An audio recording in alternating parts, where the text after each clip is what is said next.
Alright, hi, welcome everyone to the third Fossil Project webinar. Thanks so much for coming.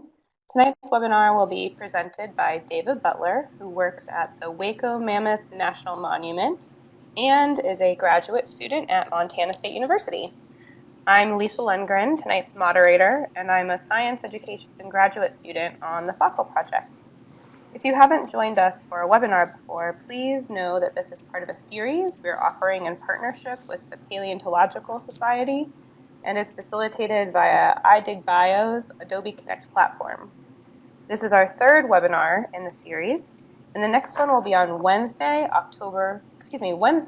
November 30th, and is with Rachel Narducci, who's a fossil preparator at the Florida Museum of Natural History. You can learn more about our webinar series and the Fossil Project in general by visiting www.myfossil.org, and we invite everyone here, if you haven't already, to sign up and participate in the MyFossil community. And you can join the community by going once again to www.myfossil.org. So before we get started, we have a little bit of housekeeping to help situate where we are and what we're doing here. So the first little bit is that the webinar will end no later than 8 p.m. Eastern. The way we intend for this to work is that David will be speaking for 25 minutes, after which we'll open it up for discussion and questions. So we encourage you to take notes and type your questions in the chat box in order to facilitate the question and answer after the presentation. And no one except the presenter, who is Deva, and me have active microphones. So if you can hear us and see the PowerPoint, you are good to go. But if you're having trouble, try exiting the program and re-entering Adobe Connect. Or you can type into the chat box for technical support from our team who is standing by to help.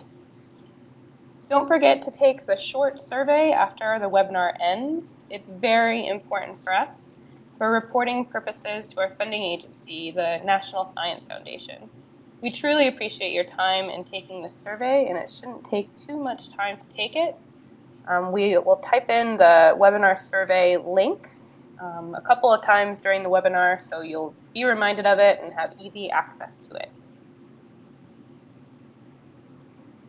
So as I mentioned before, you may take questions and comments in the chat box at any time during the webinar, but know that Deva won't be answering or addressing your questions until the end during the question and answer time.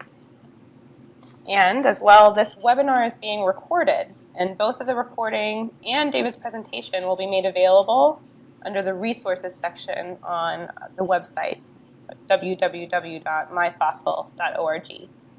And lastly, many of you know that by attending or watching recordings of the webinars, all 4 of them, you can receive a certificate of completion. In order to earn the certificate, or for any educators who are earning CEU credits, you must be signed into the webinar with your full name, remain and participate for the full hour, and be a member of the MyFossil community at the website, www.myfossil.org. And if you have any questions about the certificate or earning CEUs, you can contact the Fossil Project Coordinator, Eleanor Gardner, at fossil@flmnh.ufl.edu. So with that, okay, well, yeah, but I'm going to hold on for just 1 second here.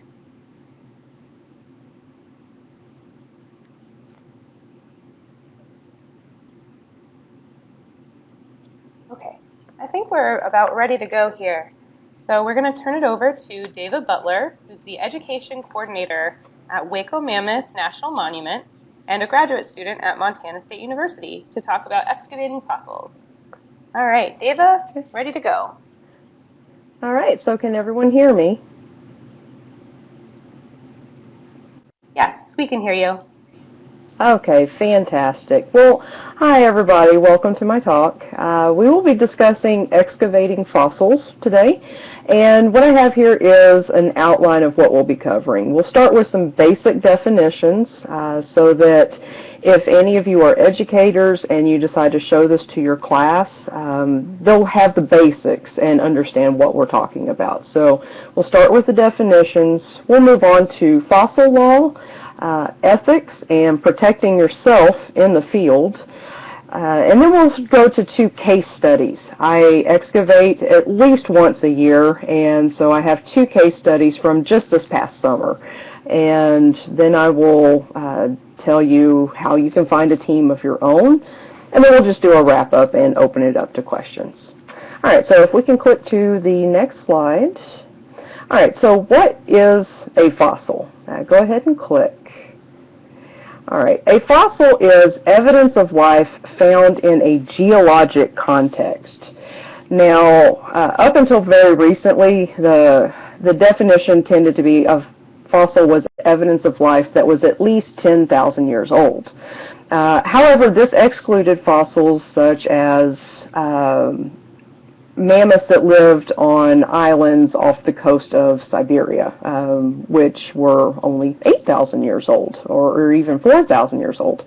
And so the definition has been expanded to include these remains as well. So simple definition, if it's really old and really dead, it's a fossil. All right, so if we can click to the next one.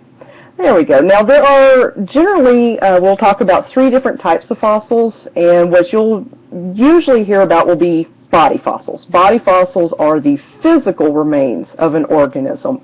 And understand that this is not necessarily an animal. There are also fossils of plants, there are fossils of bacteria, and we're talking about something that tells you about the physicality of this organism. It can be the original remains, they can be completely unaltered, or it can be a mold or cast of those physical remains. So if you have the imprint of a seashell, that's a body fossil. All right, click again. All right, now there are also trace fossils, and trace fossils are very specific. These are evidence of behavior of these organisms. And so these are your trackways, these are burrows that animals have dug, and these are coprolites. Everyone's favorite fossil, that would be fossil poop. All right, and click for the last one. And the last one that doesn't get hardly any mention is the chemical fossil. Chemical fossils are organic compounds, and these are created by organisms. The first one that comes to mind is going to be petroleum. That is a chemical fossil.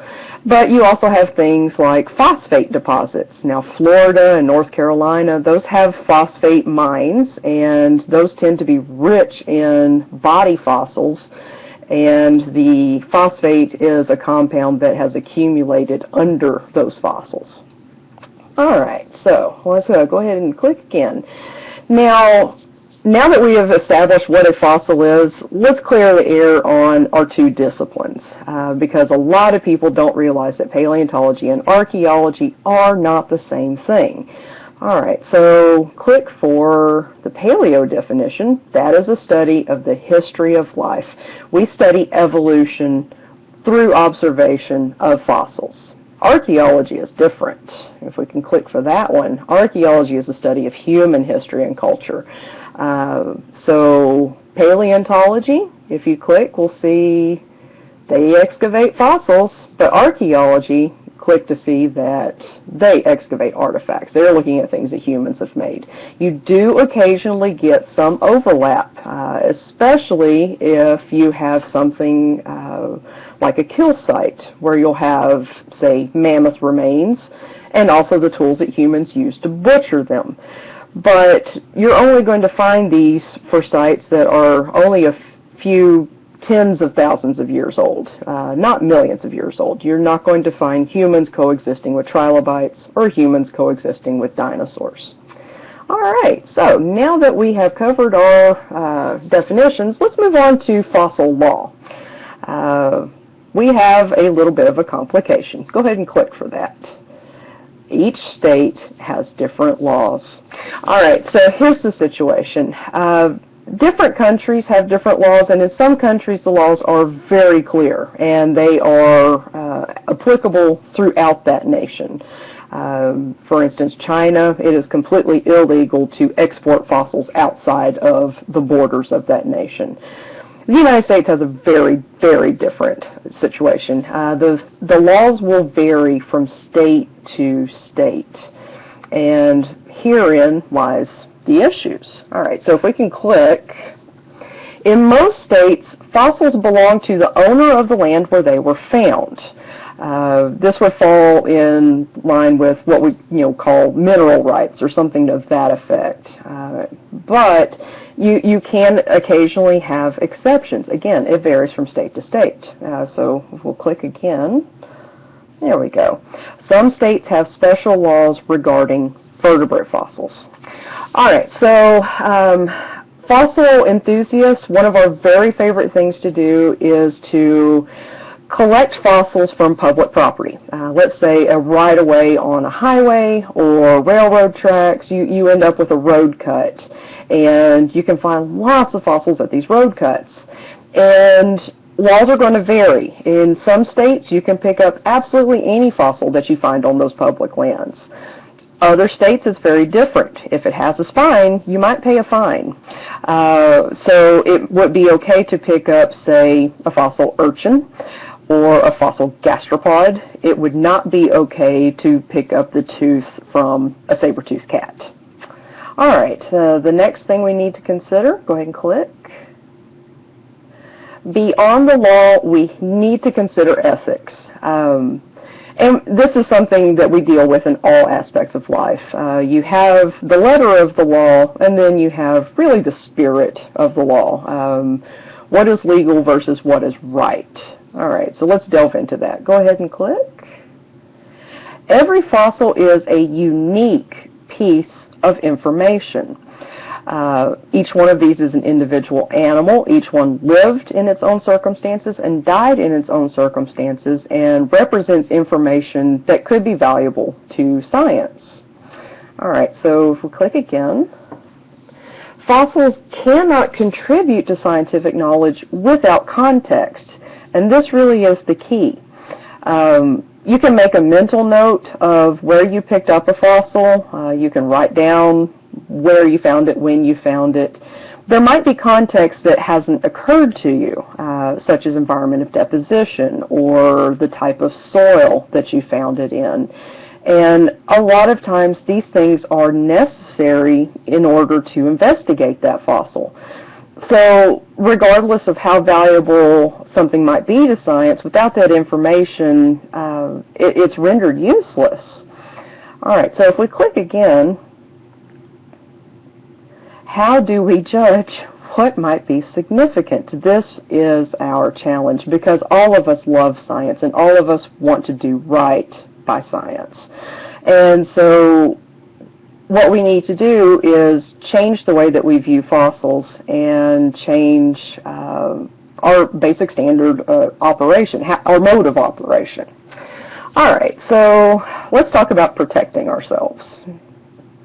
All right, the surest way to protect yourself is to work with an ethical team.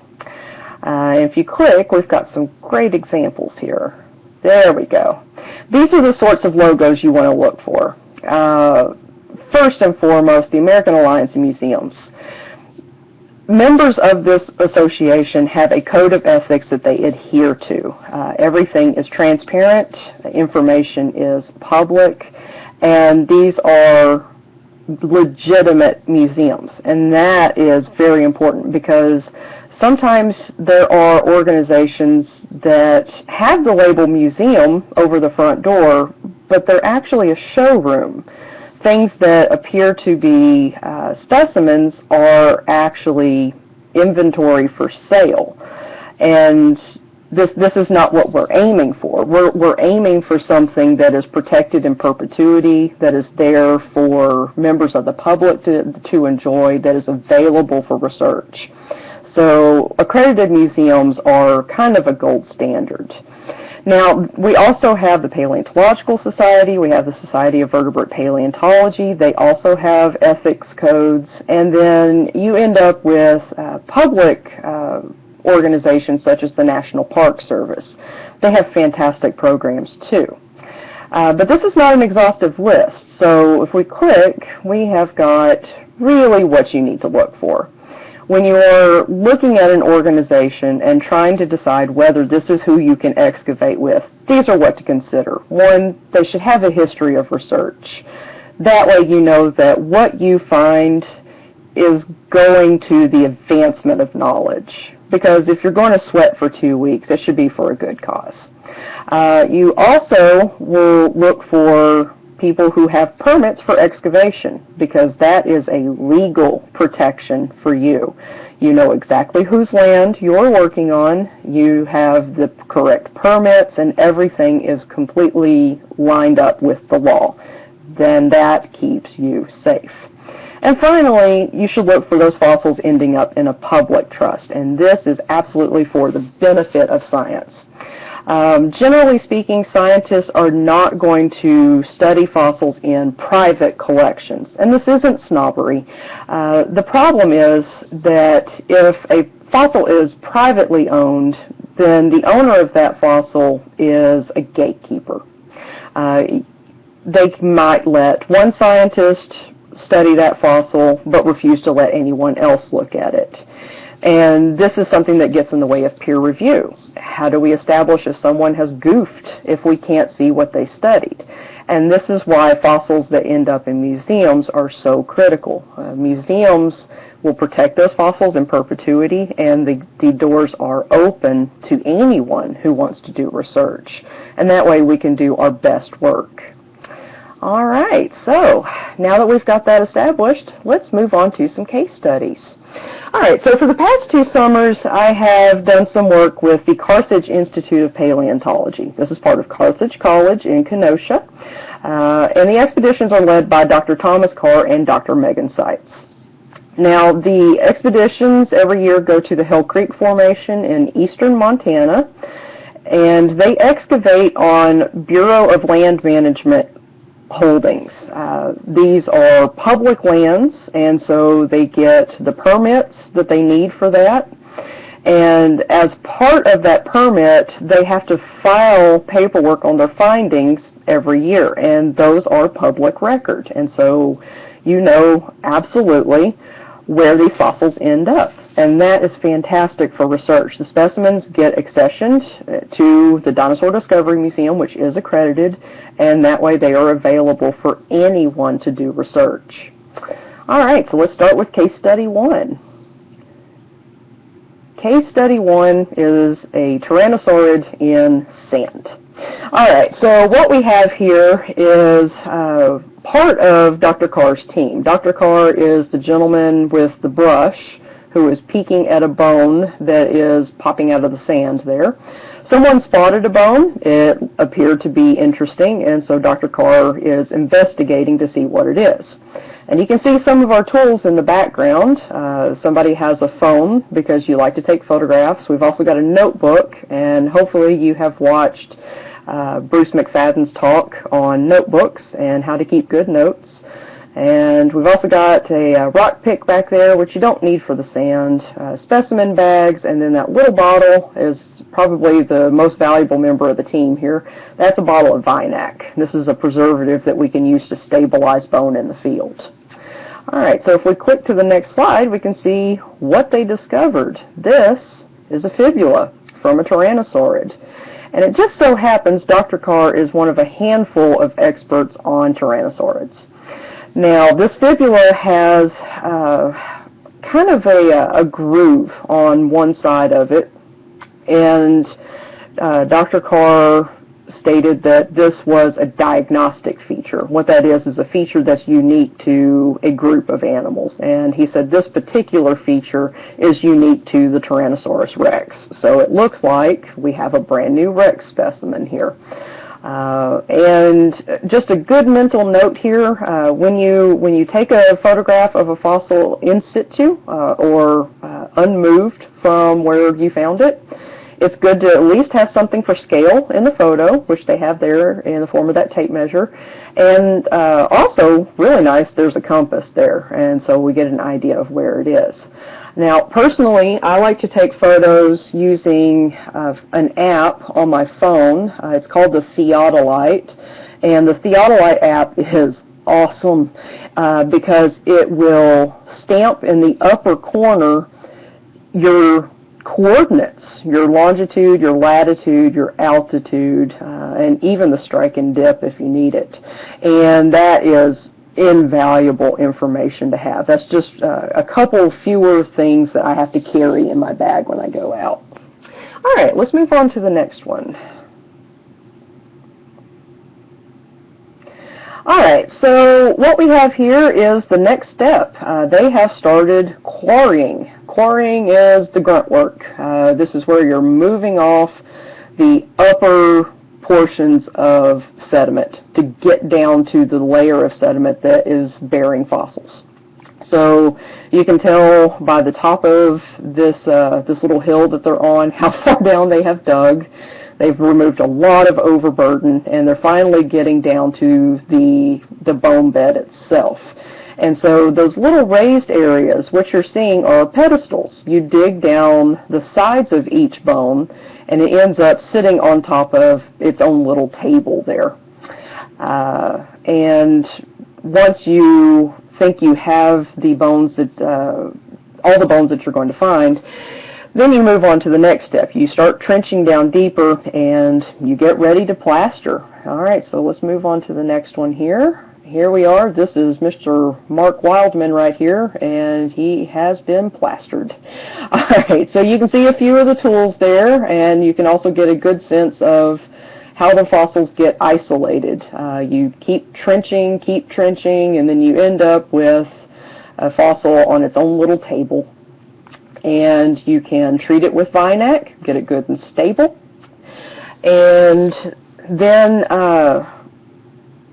plastering itself, everybody has their own methods that they like. I know a lot of people like to apply a layer of toilet paper.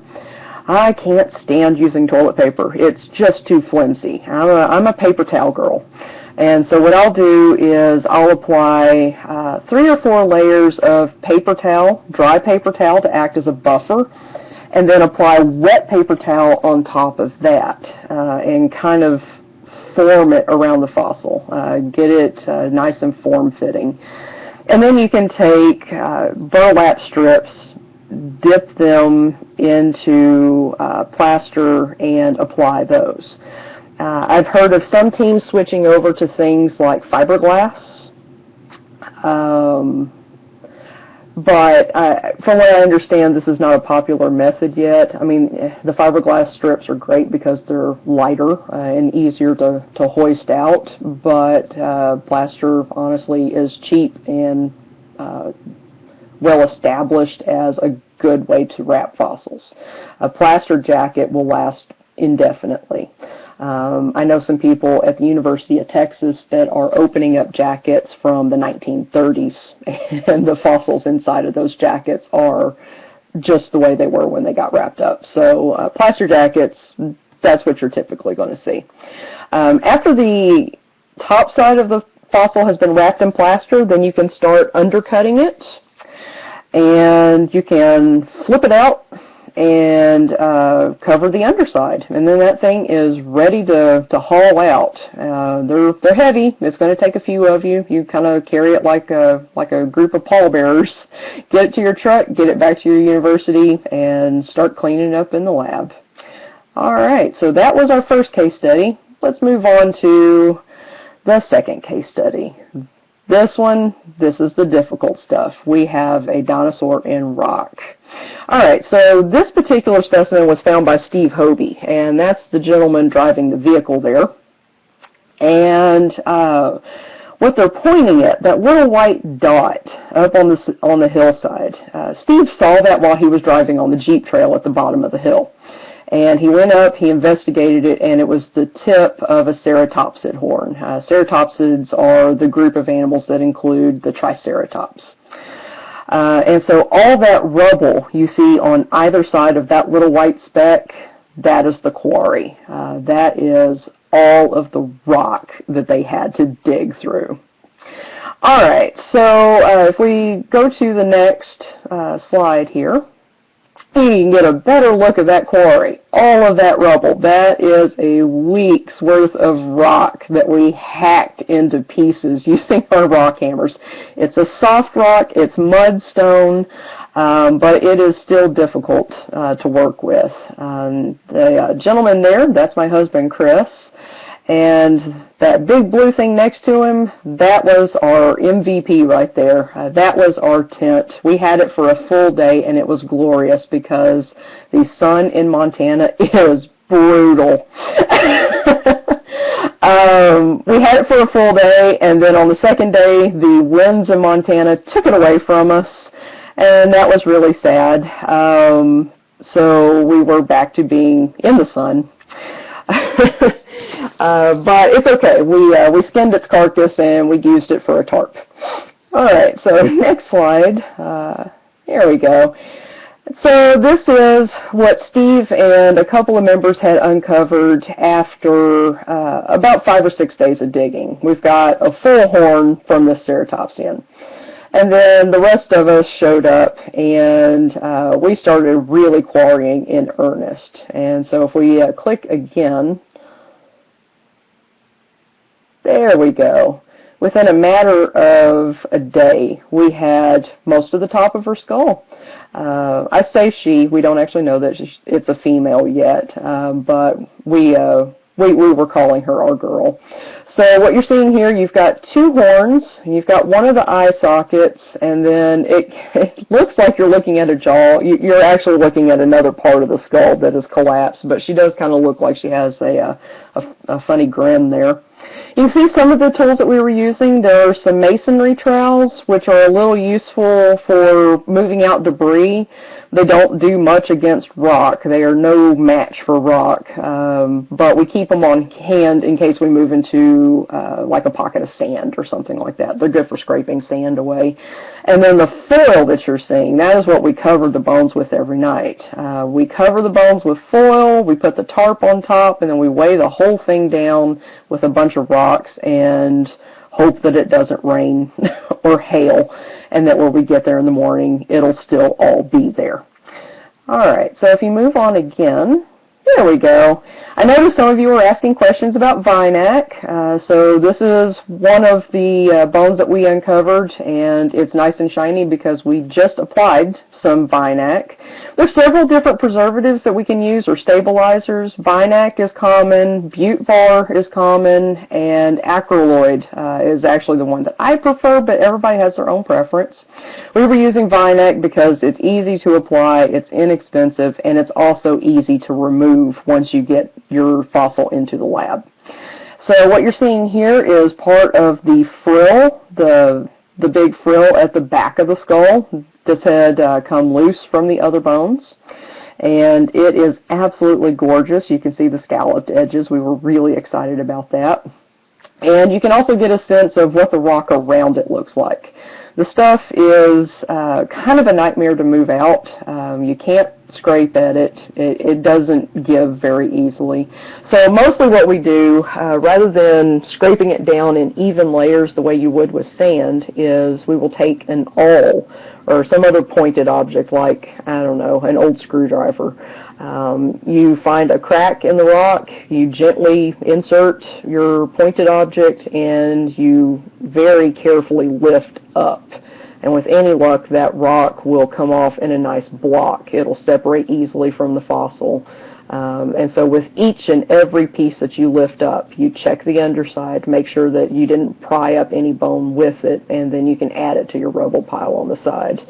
We kept the piles of rubble to either side of the quarry, and so that way at the end of the excavation we could easily remediate the site.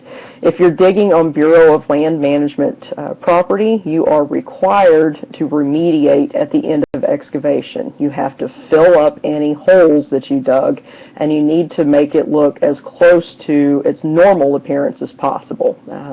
You don't move into public land, wreck it, and go home. That is not responsible excavation. All right, so move on to our next one. Here we go. All right, so unfortunately I had to go home before they got to this part. It rained for 2 or 3 days. They managed to apply some jackets in between storms, and then it got to be the last night in the field, and so they had no choice. Everybody put on trash bags and moved out to get those jackets out of the field. So these are the 2 jackets that contain the bits of this ceratopsid skull. And chances are pretty good we'll be returning to this site because the way that the bones were preserved, we have every reason to believe there might be more of this specimen back there. And the specimen is actually a little unusual. I won't get into the specifics on that because I think Steve wants to publish on it and I'm not going to scoop him. But there's a good chance that you'll be hearing about this specimen in the future. And just for perspective, that little bitty vehicle down at the bottom, that's how high up they are. You can't really tell in these photos how high you are on these hills, but that team, they're going to need every bit of muscle they can to get those jackets to the bottom of that hill so they can get them out of there. All right, so let's move on. How to find a team. Again, these are the types of things that you want to be looking for. Accredited museums or internships at a national park. But as I said, these are nowhere near exhaustive. And so there are some different organizations that are always looking for new team members. Now, you're watching a presentation courtesy of the Fossil Project, and they are an invaluable organization. There are avocational and professional paleontologists, fossil collectors, fossil enthusiasts, all working together. And very frequently they have opportunities where they invite people to come to a paleontological site. So they're a great resource. Second to that, you can't do wrong with your local paleontological societies. These societies are all over the country, and they tend to have their finger on the pulse. Because if somebody finds a fossil in their backyard, they're going to call the nearest paleontological society to find out what they have. And so often these organizations will come together and work on fossil sites. And so that a lot of times they know about a fossil dig before anyone else does. All right, and then some museums also have programs. For instance, the Mammoth site in South Dakota, they have several different programs. They have the Rhodes Scholar program.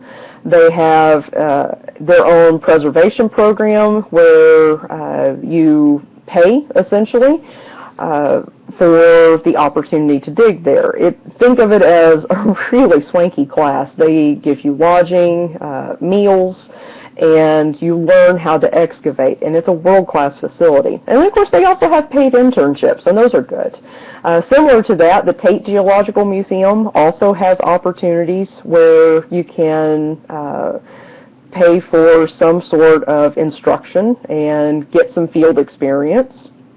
And there are many, many more organizations out there that will take on volunteers.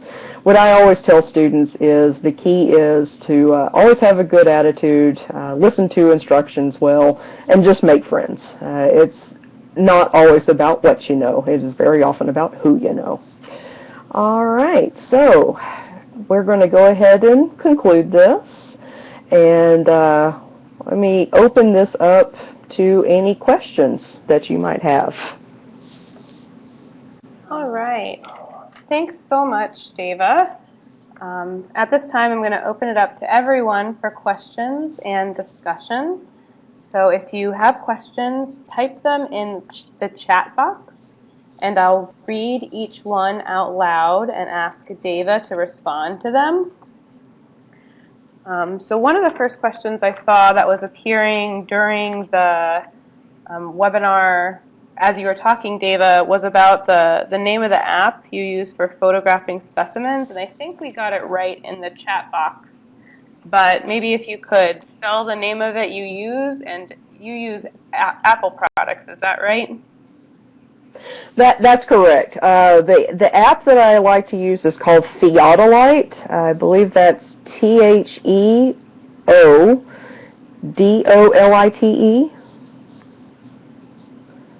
And want to say it's from a company called Hunter Technologies. I first heard about it on a paleo blog, and according to that blog, it had been designed for search and rescue teams. So you're able to take photographs of geological features, and it's got the location of that feature, a time and date stamp, and then it also has an option where you can share that location to other people who use the app. You can flag it on a map, and then you can send the coordinates of that flag to someone else on your team. So it was really useful for people who were on search and rescue teams, and is just coincidentally really useful to people who hunt for fossils as well. Thank you so much for mentioning that and for giving us a little bit more of a explanation of what it is. We had a question as well about the idea of the stabilizers. So you had mentioned Vinac and some of the other components that you use to stabilize fossils. Where can you get those stabilizers? Different lab supplies, honestly. These are just kind of a resin or plastic. They come in little beads in a bucket, and you have to dissolve it yourself. Sometimes people will use acetone. Other people prefer denatured alcohol, and you can mix it at any concentration that you need. There's also a special product called Paleo Bond that some people use. I've heard a lot of backlash against Paleo Bond because it's not easily reversible. You apply it and it holds and it's great, but if you make a mistake, you can't really take it back that easily. And so I would urge caution on that. But yeah, the three that I've seen the most are Vinac, Butevar, and Acryloid. Could you spell out so Vinac, I think, is spelled somewhere in one of the chat boxes, but I'll spell it out here too. Yeah, I think that one's Vinac. Butevar is Butvar, and Acryloid, Acrylloid. Okay, thank you so much. We had a question come through from Mia W, and she had a question about the rain on the second excavation. Was there any rain damage to the fossil during that second excavation of the Triceratops?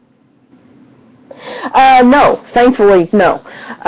Some fossils are definitely susceptible to water damage. Ivory is notoriously finicky. The tusk of any elephant, mammoth, mastodon, what have you. Very often that ivory is dehydrated, and if it gets wet, it will bloat and then peel like an onion, or sometimes it'll even pop. I've actually seen shrapnel on the side of a tusk. But we didn't run into that with the dinosaur bone.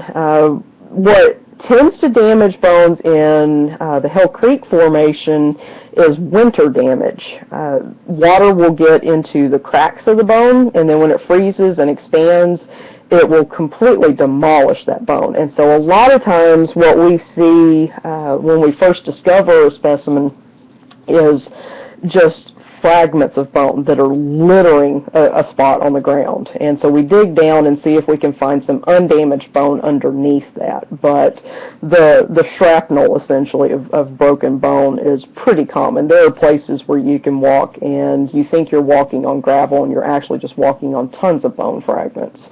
So ice damage is definitely something to worry about. Oh, wow. So related to that, we had a question come in from George Powell, and it was about the sites and what sort of total time was devoted to working on and at this site. And I'm going to expand it by asking, what was the total time working on both of those sites, and the Tyrannosaur site and the Triceratops site? Okay, the Carthage team is usually out for a full month. I am not able to dig for a full month because I work full time, and I just don't have that much vacation time accumulated. But the team as a whole is about 15 members, and they will split into 3 smaller teams. So Dr. Carr has a team, Dr. Seitz has a team, and Steve has a team. Dr. Carr's team spent, I'd say, about a week and a half digging up his wrecks, and Steve's team spent more like 2.5 to 3 weeks digging up that trike. Thanks for answering that. We had a question come in from Don Esker, and he asked about microfossils. So he says, you've done some work looking for microfossils, vertebrate and invertebrate. Could you tell us a little about screen washing and screen picking? Okay. So that tends to be work that you do after the excavation. If you have a site where you are able to keep the sediment, keep the matrix that was around the bone, very often you can take that back to a lab and sieve it or screen it. You can just put it on a screen, hose it down, the sediment washes away, and you get left with a mix of microfossils and a lot of rock. And microfossils are fantastic because fossils of those little guys are just as important as the fossils of the big guys. I mean, if anything, those little fossils tell you what big fossils we're having for lunch. And it's an acquired taste. I know some people who cannot stand picking through that matrix for microfossils, and then other people like me, I absolutely love it. Some women knit, and I like digging through graphel instead. We each have our hobbies, and I love that one. We had another question come in from Roberto Arrega, and he asks, when some of the bone is broken in pieces, how would you transport that back to the lab? Okay, so sometimes you can do a little bit of field prep. If you have a fragment and you know where it came from, you can take that Binac or whatever stabilizer you have on hand and go ahead and just kind of roughly glue it back in place. It doesn't have to be perfect. Once you get it back to the lab, somebody can fix it. But a lot of times you've got a lot of fragments and you really can't tell where they came from. And so what we do is we go ahead and put those into a Ziploc bag and document the heck out of it. Write on the bag where those specimens came from. Also write it on a sheet of paper and put that inside the bag in case something happens to the writing on the outside of the bag. And then also make notes in your field notebook. Just basically document it as many times as you can. You can't document too much. Just do it redundantly, and then that way when they get it back to the lab, they know where those fragments came from, and they can try to find a home for them. Great. We just had a question come in from Christine Verdi, and she asks, is there any place where all the state fossil laws are summarized? I am not aware of one. Actually, that would be something that somebody should develop. Go get a web address and design a website with that, because that would be so helpful.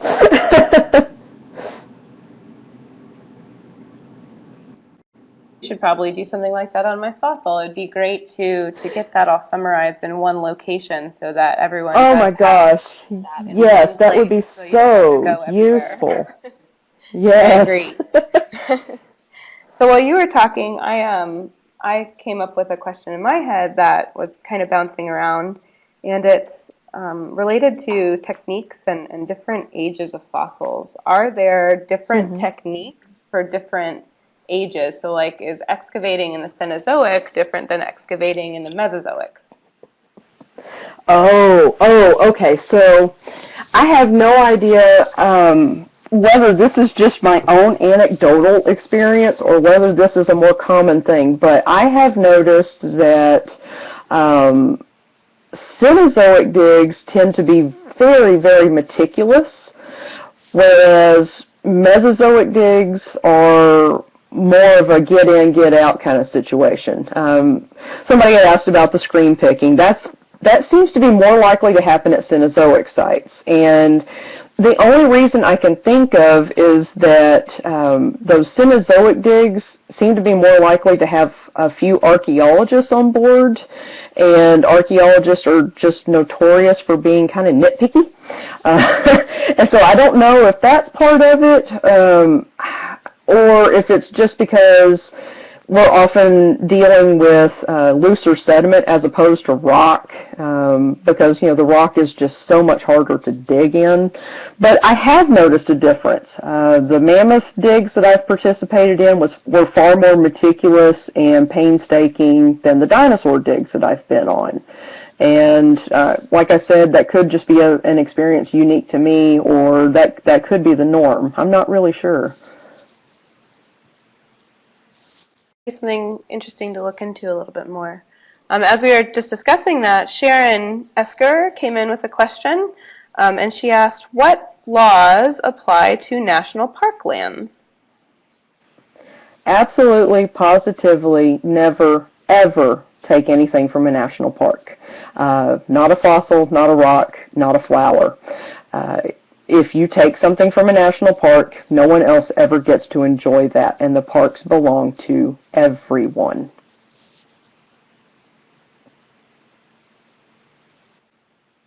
All right. It looks like we're just about out of questions. I know that up above, Bruce had asked about summarizing Montbrook, which is the dig opportunities in Florida. And Deva, I'm not sure if you have any experience with that, but Rachel Narducci jumped in right under that and linked a couple of URLs that can help people if they're interested in going to Montbrook. And then Victor linked a couple, a URL about Montbrook as well. And it looks like Dawn Esker just talked about how carefulness in different age sites can relate to the idea of fossils being in situ. So yes, yeah, Don is very familiar with that. He was the curator at the Hot Springs Mammoth site, and he was also for a while director at the Waco site. But he's working on his PhD now. I've done a lot of work with Don. Great. Well, it's nice to see all these connections that are being formed. And if people still have, and being formed and continuing via the webinar right now, if we have any more questions while I'm sort of wrapping this up, you can continue to type in the chat box. But we're going to bring the PowerPoint back up and sort of start to wrap up this webinar series, or rather not the series, this piece of the webinar. So thank you so much, everyone, for attending. We are just about to get the slide back up that has a survey for you to complete. And the short survey is going to be linked in just a moment, once we get our screen back up in just one moment here. Right, okay, so we have this short, which is short by meaning 5 to 10 minute feedback survey, which is at this URL that you can click on. The chat should be coming back shortly as well. And our final webinar is going to be on November 30th with Rachel Narducci, so don't miss that. And stay tuned for information about our upcoming webinar series, which will be in spring 2017. And this one's on women in paleontology. So thank you again, Deva, for being the person who was in charge of this webinar. And I think with that, we're going to say goodbye. But if you want to watch this again, you can visit us at myfossil.org to access all this information and connect with us. thanks again. Thank you for having me. Thanks, Deva.